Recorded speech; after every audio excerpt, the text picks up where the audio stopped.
भगवते वासुदेवाय। भगवद गीतार प्रथम अध्याय अर्जुन विषाद जोग। कुरुक्षेत्र युद्धभूमि सैन्य दर्शन। श्लोक 1। धृतराष्ट्र उवाच धर्मक्षेत्रे कुरुक्षेत्रे समवेता जुजुश्चवः मामका पाण्डवाश्चैव किम कुर्वत संजय।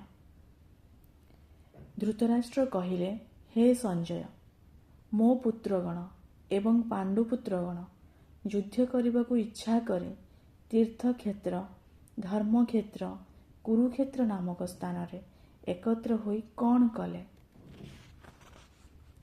श्लोक 2।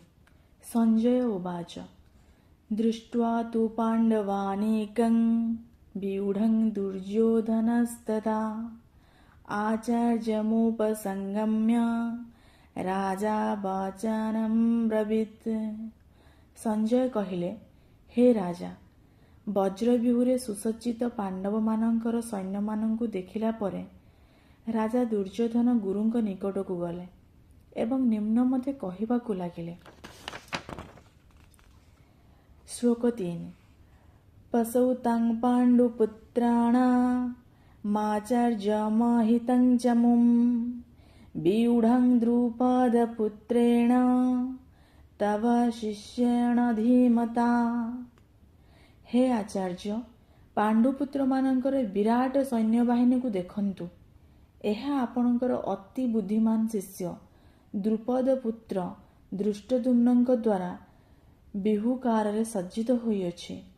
श्लोक 4। अत्र शूरा महेश्वासा भीमार्जुन समाजुधि जुजुधानो विराटश्च द्रुपदश्च महारथः। एठारे ए सैन्य बाहिनी रे भीम और अर्जुनଙ୍କ तुल्य अनेक धनुर्धारी वीर अछंती।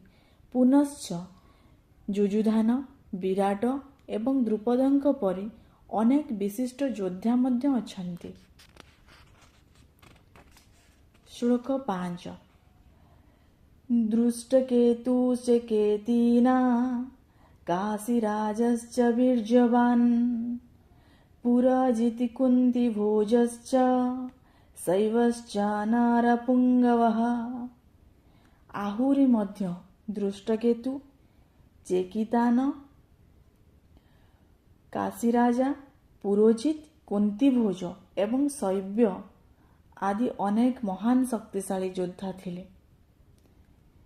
ओम नमो भगवते वासुदेवाय। ओम नमो भगवते वासुदेवाय।